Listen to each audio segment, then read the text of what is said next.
మాది చోకులతండ 2వ ward municipal MLA గారు మీకు బీఫామ్ ఇస్తానని 30 లక్షలు తీసుకొని మాకు బీఫామ్ ఇవ్వకుండా మమ్మల్ని ఇంత ఆగం చేసిండు ఎమ్మెల్యే గారు. రామచందర్ ఎమ్మెల్యే మళ్ళీ రఘువీరారెడ్డి క్యాస్ట్ ఫీలింగ్ తో మా అమ్మని దెంగేయాలన్నాడు. రెడ్డి క్యాస్ట్ ఫీలింగ్ తో 30 లక్షలకు బల్ల మీద పెట్టిన ఇగో సంతకాలు అయినా మమ్మల్ని ఇంత ఆగం చేసిండు ఎమ్మెల్యే గారు. సొమ్ము అన్ని పెట్టి రూపాయి కమ్మి వచ్చిన ఎమ్మెల్యే గారు 10 రోజుల నుంచి నైట్ 10 దాకా 12 దాకా కావాలని అక్కడ ఉంచి మీకే ఇస్తున్నా అని నైట్ 12 టైం దాకా టార్చర్ చేసి నిన్న నైట్ 6-7 దాకా మేము ఎంపీటీ ఆఫీస్లో ఉన్నాం.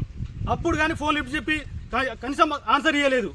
టికెట్ మీకే వస్తుందని ఏకంగా టార్చర్లు. ఆ టార్చర్ పొద్దున్న నుంచి సాయంత్రం దాకా అన్నం లేదు, అన్నం తిననీయకుండా మా ఫ్యామిలీ అందరికి అక్కడనే టార్చర్ చూపిస్తుండు. 2 ఎకరాలు కబ్జా చేసుకున్నాడు ఎమ్మెల్యే నాయకుడు. కావాలని ఎంఆర్ఓ సిఏ ఎస్ఐ తోని మమ్మల్ని కావాలని బెదిరిస్తుండు.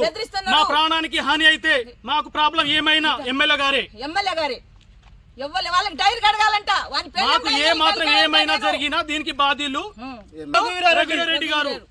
ఒక లంబడోళ్ళని చిన్న చూపు చూసి రఘువీరారెడ్డి గారు మా మమ్మీకి కావాలని చెల్ దెంగే లంబళ్ళంజా అని తిట్టిండు. ఆదిగాని ఉంది మా కాడ. మమ్మల్ని కావాలని చిన్న చూపు చూస్తుండు.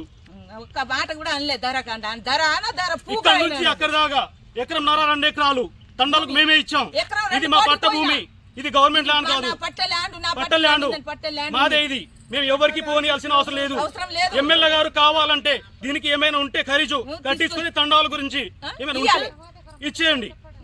కానీ మమ్మల్ని కావాలని పోలీసు వాళ్ళను ఎస్ఐని సిఐని డిఎస్పీని ఎవరికైనా పంపిస్తే మా బాధ్యులు మేమైనా అయితే బాధ్యులు ఎమ్మెల్యే గారి. మాకు ప్రాణహాని ఎమ్మెల్యే గారితోనే ఉంది, ఎవరితోనూ లేదు.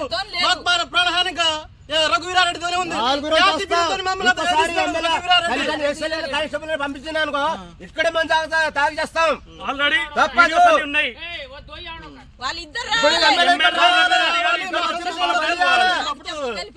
అది మళ్ళీ కానీ సరే మేము ఇట్లా మొత్తం 4 వస్తాం. అప్పుడు దాకా మీకు కూడా నిన్న 30 లక్షలు టేబుల్ మీద పెట్టాడు. 30 లక్షలు తీసుకొని పోతే ఫోన్ లిఫ్ట్ చేయటలే ఎమ్మెల్యే సారు. 2 సంవత్సరాలు 2-3 years back.